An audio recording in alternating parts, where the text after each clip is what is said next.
하나님의 진노가 나타난다라고 했을 때에 그 하나님의 진노를 전해주어야 한다라고 하는 것이 이제 오늘 우리가 다루어야 될 부분입니다. 그래서 18절 우리 프린트 보면서 다시 한번 같이 보겠습니다. 18절 하나님의 진노가 불의로 진리를 막는 사람들의 모든 경건하지 않음과 불의에 대하여 하늘로부터 나타나나니.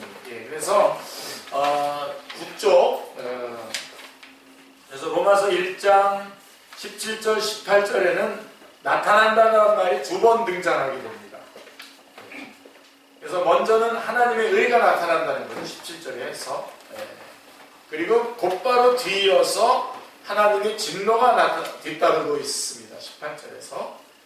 그래서 하나님의 진노를 믿지 못하면 하나님의 의도 필요 없는 것으로 만든다. 하나님의 의는 사랑의 발로요. 그러므로 보라 지금은 은혜 받을 만한 때요. 보라 지금은 구원의 날이로다. 고린도후서 6장 2절입니다. 그렇죠? 그러나 하나님의 진노는 공의의 발로로 하나님의 의로우신 판단이 나타나는 심판의 날인 것입니다. 그래서 전도자는 이 둘을 함께 가지고 가야만 합니다. 항상 이 둘을. 제가 지난주에도 엄청나게 강조했습니다만은 우리가 하나님의 은혜, 하나님의 사랑만 강조하고 은혜만 강조하는 것 때문에 모두 다 문제가 많은 거죠. 그래서 이단들도 보면은 하나님의 이 진노가 있다라고 하는 것을, 진노가 나타난다라고 하는 것은 일단은 빼놓고선 이 교리를 형성하기 때문에 전혀 그래서 괜찮은 사람인데 더 복 받으려면 우리에게로 오라, 이제 이런 거가 돼버리거든요. 그게 아니라 우리는 구원을 받아야 될 사람들입니다. 하나님의 거룩하심과 진노하심 앞에서 우리는 다 죽을 수밖에 없는 자들이었었는데 거기서부터 이게 출발이 돼야 되는데 문제가 항상 하나만 얘기해 주는 거예요. 하나만. 그래서 전도자는 이 둘을 함께 가지고 가야 됩니다. 뭐가 나타났다고요? 하나님의 의가 나타났고 하나님의 진노가 나타났다는 겁니다. 그래서 이 둘이 함께 가야 되고요. 이 둘 중에 어느 하나만을 취사 선택할 수 있는 권리가 전도자에게는 없습니다. 그래서 18절에 하나님의 진노를 믿지 못하면 17절에 하나님의 의도 필요 없는 것으로 만드는 것이죠. 하나님의 사랑과 공의는 떼어놓을 수가 없습니다. 절대로 여러분 놓치지 마시고요. 그래서 하나님은 사랑의 하나님이시요 진실하신 하나님이시며 공의의 하나님도 되십니다. 갈보리 십자가에는 하나님의 사랑과 진노가 함께 나타나 있죠. 그래서 우리는 복음을 전할 때에 이 둘을 함께 전해주어야 되고요. 그 다음에 또 하나는 복음을 전해주지 않으면 그들은 어떻게 됩니까? 사도 바울은 여러 해 전부터 로마에 가기를 원했죠. 그것은 그들에게 복음을 전해주기 위해서였던 것입니다. 그는 빚진 자라고 하는 강박관념에 사로잡혀 있었습니다. 만일 전하지 않는다면 내게 화가 있을 것이다 라고 말합니다. 자, 그렇다면 왜 복음을 전해주어야만 합니까? 그들에게 어째서 복음이 필요한 것입니까? 복음을 전해주지 아니하면 그들이 어떻게 된다는 것입니까? 자, 그들에게 복음을 전해주지 아니하면 어째서 내게 화가 미친다는 것입니까? 자, 복음이란 도대체 뭡니까? 제가 여러 개의 질문을 지금 여러분들에게 했습니다. 하나님의 의가 나타났다라고 하는 것이 복음이라고 했는데 왜 하나님의 의가 나타나지 않으면 안 되었냐라고 하는 것이죠. 오직 의는 믿음으로 말미암아 살리라고 했는데 어째서 믿는 사람만이 영원히 살 수 있다는 것입니까? 이런 질문들을 가능케 하면서 18절은 주어진 것이죠. 18절은 이 모든 질문에 대한 답변이 되는 것입니다. 하나님의 진노가 나타났기 때문에, 하나님의 진노가 있기 때문에, 하나님이 거룩하셔서 그 하나님의 진노가 나타나기 때문에 우리가 이 복음을 전해주지 않으면 안 된다는 겁니다. 왜 하나님의 의가 나타나지 않으면 안 되느냐가 그래서 질문이 되는 것입니다. 자, 현재도 진노하에 있거니와 미래에 임할 진노의 날은 다가오고 있는 것이죠. 그래서 복음을 전해줘야만 되는 것입니다. 저들에게는 복음이 절대적으로 필요합니다. 복음을 대신할 만한 다른 것은 없습니다. 그래서 저들에게 하나님의 의가 나타났다는 것과 하나님의 진노가 나타났다는 사실을 전해주어야만 합니다. 그렇지 않으면 첫째로 전도자에게 화가 있고, 둘째로 저들은 진노의 날에 멸망을 받게 될 것입니다. 전도해야 할 사람이 전도를 안 하게 되면 전도자에게 화가 있을 것이고, 또 저들은 그대로 진노의 날에 멸망을 받게 될 것입니다. 제가 지난주에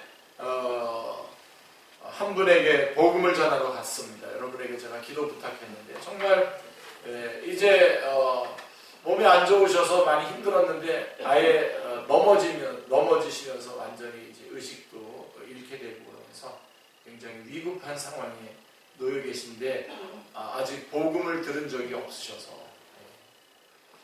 그래서 안타까운 가운데에 그래도 저한테 연락을 해주셔서 제가 준비해가지고 이제 가서 말씀을 전하는데, 정말 놀랍게도 제가 간 사이, 물론 저한테 부탁한 형제가 벌써 전 아침 새벽부터 새벽 기도에 가서 의식이 돌아오기를 위해서 기도하고 있었고, 저도 또 여러분들하고 같이 기도 제목을 내서 이렇게, 그래서 제가 이제 갔을 때에 정말 얼마나 절박한지 모릅니다.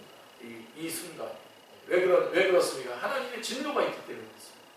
하나님의 진노가 있기 때문에 이 사람이 지금 예수 그리스도를 받아들이지 않고 그대로 죽게 되면 하나님의 진노의 가운데 심판을 받게 되는 것이죠.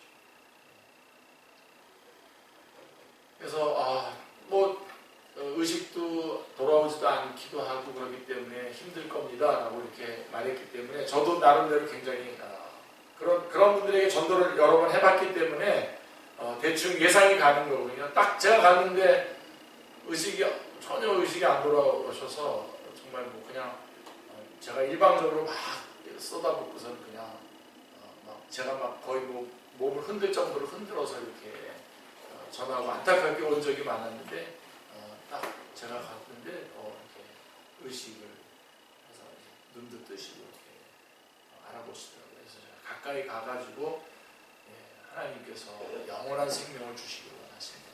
그런데 우리가 죄인이면 안 된다. 그래서 죄를 회개하고 예수 그리스도의 십자가와 부활을 믿어야 됩니다. 그래서 쭉 복음을 전하고, 그분이 이렇게 입을 열어서 같이 기도를 할 수 없기 때문에 제가 대신해서 기도를 하고 확인을 받으면서 이렇게 했습니다. 제가 그렇게 왜 절박하게 왜 그렇게 갔어야 되냐? 하나님의 진노가 있기 때문에 했습니다. 그래서 많이 안타까워요. 여러분, 정말 전도자에게 제일 힘든 시간입니다. 그때가. 그런 상황에서 전도하는 게 제일 힘든데, 그래서 평소에 그래도 중간중간에 많이 전해놓으셔야 됩니다. 여러분 가운데 아직 믿지 않는 여러분 주변에 있는 사람들에게 여러분들 쭉 나서 정말 저렇게 급한 시간에 가서 말하더라도 이미 그동안에 전해 들었던 말씀들이 그날 집중력 있게 딱 살아나면서 받아들이기 좋을 수 있거든요. 아예 말을 안 해놓으면은 개념 자체가 없으면 참 어렵더라고요. 아마 이번에 어머니는 그래도 중간중간에 좀 들어뒀던 것이 있었던 걸로 알고 있습니다. 그래서 참 감사. 그러고서는 다시 복음 전하고 나서 다시 또 의식이 없이 다시 이렇게 되셨어요. 그러니까 이런 절박함, 이게 바로 뭐냐면 우리는 그래서 하나님의 사랑만 얘기하고 그렇게 얘기하게 되면 결국은 이렇게 그것만 얘기하면 절박할 필요가 없잖아요. 뭐 사랑 못 받으면 그 정도고 받으면 좋고 이런 거 정도예요. 근데 그게 아니라 이것을 받아들이지 않게 되면 진노 가운데 가게 되기 때문에 그래서 전도자로서 그래서 옆집에 불이 난 것을 발견하였다면 여러분 어떻게 하시겠습니까? 기차는 달려오는 것만 철 모르는 어린애들이 철로 위에서 놀고 있다면 어떻게 하겠습니까? 그래서 9장 1절에 로마서 9장 1절 이하의 말씀들은 이런 사도 바울의 심정을 맛보지 않고는 이해할 수 없는 것입니다. 내가 그리스도 안에서 참말을 하고 거짓말을 아니하노라. 내게 큰 근심이 있는 것과 마음에 그치지 않는 큰 고통이 있는 것을 성령님은 아실 것이다 라고 말씀하고 있습니다. 그래서 그 큰 근심과 고통은 도대체 무엇입니까? 동족 유대인의 멸망 때문에 그렇습니다. 만일 그들이 구원될 수만 있다면 자신은 저주를 받아서 아나데마 저주를 받아서 그리스도에게서 끊어질지라도 원하는 바라고까지 말씀합니다. 주님께서 십자가 형틀을 짊어지시고 골고다 언덕을 향해 가시면서 하신 말씀을 상기해 보시길 바랍니다. 누가복음 23장 28절을 보면 예수님은 예루살렘의 딸들아 나를 위하여 울지 말고 너희와 너희 자녀를 위해서 울라. 자, 왜 울라는 겁니까? 보라 날이 이르면 사람이 말하기를 잉태하지 못하는 이와 해산하지 못한 대와 먹이지 못한 젖이 복이 있다 하리라. 그때에 사람이 산들을 대하여 우리 위에 무너지라 하며 작은 산들에 대하여 우리를 덮으라 할 날이 오기 때문이다 라고 하는 것입니다. 진노 때문에 그렇습니다. 이 말씀은 주님께서 우리 죄를 대신 담당하시기 위해서 십자가에 못 박히러 가시면서 하신 말씀임을 여러분들 기억하시길 바랍니다. 주님은 우리가 받아야 할 진노를 대신 받으러 가시면서 최후 심판이 있을 것을 말씀하셨던 것입니다. 자, 그러면 복음 전도의 참된 동기와 방법은 무엇입니까? 이것도 참 중요합니다, 여러분. 복음 전도자에게는 영혼들에 대한 사랑이 있어야만 합니다. 사랑이 있어야만 합니다. 로마서를 보면 사도 바울은 복음을 말하기에 앞서서 하나님의 진노를 먼저 말하고 있습니다. 원래 로마서는 복음을 말하려고 하는 거예요. 근데 복음을 말하기 위해서 하나님의 진노를 먼저 말씀하고 있다는 것이죠. 죄를 말하지 않고 진노에 대한 경고함이 없이 복음만을 말한다면 그것은 복음을 우습게 만드는 결과가 되는 것이죠. 영혼들에게 사정을 하는 꼴이 되고 맙니다. 왜 복음을 받아들여야 돼요, 지금? 그러니까 이 진노를 말하지 않으니까 복음을 받아들여야 된다는 것을 자꾸 약장서 약팔듯이 해야 된단 말입니다. 꼭 한번 와주세요. 네, 이것이 하나님의 진노를 망각한 오늘날의 전도 방법입니다. 참된 복음 전도란 영혼들을 하나님 앞에 세우는 것입니다. 그래서 그 영혼을 하나님 앞에 세워서 하나님 앞에서 얼마나 내가 지독한 죄인인가를 확인하게 되고 그래서 그 결과가 얼마나 처참한 것인가를 확인하게 되면서 복음이 되는 거죠. 여러분 너무나 많이 듣는 말이라서 여러분 별로 그렇게 요즘 죄에 대한 지적과 하나님의 진노에 대한 것과 그 다음에 그 결과로 주어진 지옥에 대해서 누가 자주 말합니까? 그러니까 다 그냥 약장수, 약파는 것 같이 돼버리는 거예요. 비유를 마치는 거죠. 비유를 마치는 말씀만 전하게 되는 거예요. 여러분 우리가 예수 믿는 것 하나만 가지고도 우리는 펄쩍펄쩍 뛰면서 기뻐하고 그것이 복입니다. 그 이상의 더 큰 또 다른 복은 없습니다. 그게 복이에요. 근데 그거를 앞에 하나님의 진노를 얘기해 주지 않으니까 하나님의 진노에 대한 경고함이 없으니까 경고가 없으니까 복음을 우습게 여기고 받아들여야 되고 제가 건강식품을 이렇게 그 사업을 하시는 분이 계셔요. 그래서 이게 노후의 건강 걱정만 하시지 마시고 사후 걱정도 하셔야죠. 그랬는데 이렇게 별로 심각하게 받아들이지 않아요. 그러니까 건강한 것보다도 이 구원받는다는 것이 얼마나 더 엄청난 일인지를 놓치는 거죠. 자, 여러분들은 어떻게 사후는 다 준비가 되셨습니까? 네. 그럼 됐어요. 사후 됐으면 된 거지 뭐 더. 사실 정말 저한테 와서 복음을 전해달라고 했던 그 형제가 얘기하는 거예요. 정말 이 땅이 잠깐 있는 것이고 영원히 살 곳이 있는데 이 땅에서 이렇게 하다가 영원히 지옥에서 살면 얼마나 아찔하겠냐고 간절히 그래서 지금 여러분 여기가 지금 여러분 잠깐 사는 곳이에요. 영원히 살 곳이 있어요, 여러분. 그래서 그거를 거기에 가도록 얘기를 해줘야죠. 그래서 하여간 약장수 약 파는 식으로 이렇게 전도하면 안 됩니다. 그게 전도일 수가 없어요. 그래서 참된 복음 전도란 영혼들을 하나님 앞에 세우는 거예요. 하나님 앞에. 그래서 하나님 앞에서 자신의 모습을 보게 해주는 거죠. 하나님과 자신의 관계가 어떤 관계인지를 생각하게 해주는 것입니다. 그런 면에서 하나님의 진노가 나타났다라고 하는 것은 하나님의 의가 나타났다라고 하는, 그래서 3장 21절, 로마 3장 21절에서 이제는 율법에 하나님의 한 의가 나타났다라고 말하기 전까지 하나님의 진노가 나타났다라고 하는 것은 우리로 하여금 다 하나님 앞에 서서 꼼짝없이 하나님께 소망을 갖게 하는 굉장히 중요하고도 정확한 방법인 것입니다. 그 앞에 서게 해야 되는 것이죠.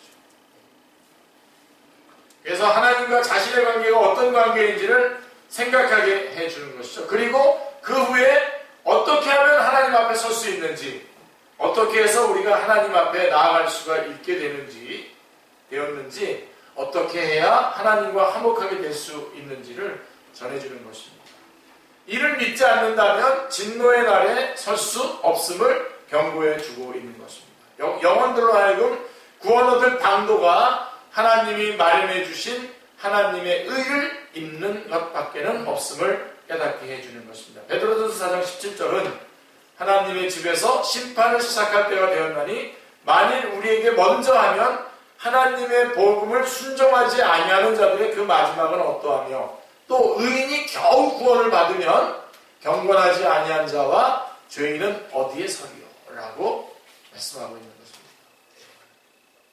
그러니까 빨리 영혼들이 하나님 앞으로 돌아와야 한다는 것을 말씀해주고 있는 것입니다. 참된 복음 전도는 영혼들을 하나님 앞에 서게 해서 자신의 모습을 보게 하는 것입니다. 그런데 오늘날의 잘못된 전도의 동기는 어떻습니까? 하나님을, 예수 그리스도를 영혼들 앞에 세워요. 거꾸로. 그래서 파는 거예요. 선전해요. 당신이 이분을 선택하기만 하면 이러이러한 행복을 드릴 것입니다.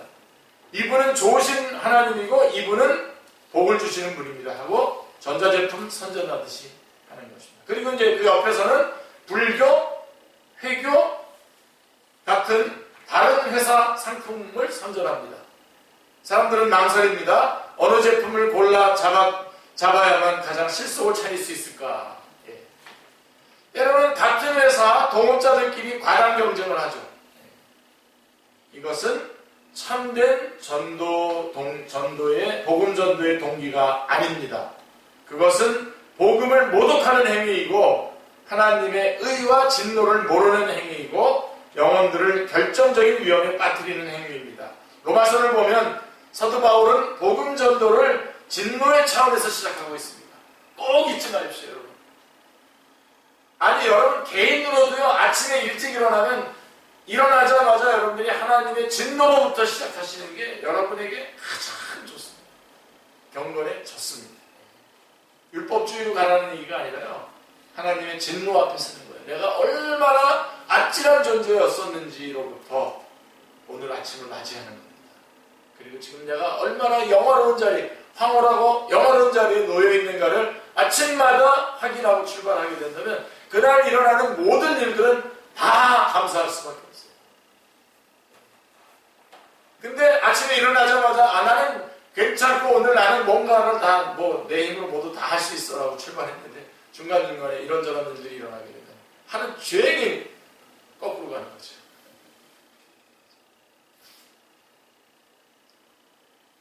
복음 전도를 진노의 차원에서 시작하고 있다는 거죠. 로마서 1장 18절에서 하나님의 진노가 나타났다 라고 했고 2장 5절에서는 그날에 임할 진노를 내게 쌓는도다 라고 경고했고 2장 8절에서는 불의를 따르는 자에게는 진노와 분노로 하시리라 라고 했습니다. 그리고 3장 5절에서도 진노를 내리시는 하나님이 불의하시냐 라고 했습니다.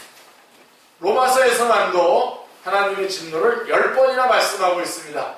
하나님과 함께 일하는 주의 종들이 담대하지 못한 이유가 어디에 있습니까? 조롱을 받을까봐 그럽니까? 부흥이 안 될까봐 그럽니까? 헌금이 적게 나올까봐 그럽니까? 미가 선지자는 그러므로 내가 애통하며 애곡하고 벌거벗은 몸으로 행하며 들깨같이 애곡하고 타조같이 애통하리니 라고 합니다. 그런 심정으로 복음을 전한 사람이 사도 바울이었습니다. 우리도 저들의 심령들을 사랑하는 마음으로 불쌍히 여기는 마음으로 눈물을 흘리면서 하나님의 진노가 나타납니다 하고 전해주자는 것입니다. 그래서 우리 자신들이 먼저 하나님 앞에 겸비한 마음으로 서도록 하십시다. 그런 후에 우리도 사도 바울처럼 말하도록 하십시다. 우리는 주의 두려우심을 알므로 사람들을 권면하거니와 라고 말씀하고 있습니다. 아멘. 그래서 우리가 복음을 전할 때에 우리가 하나님의 이 복된 소식을 전할 때 먼저 하나님의 진노에 대해서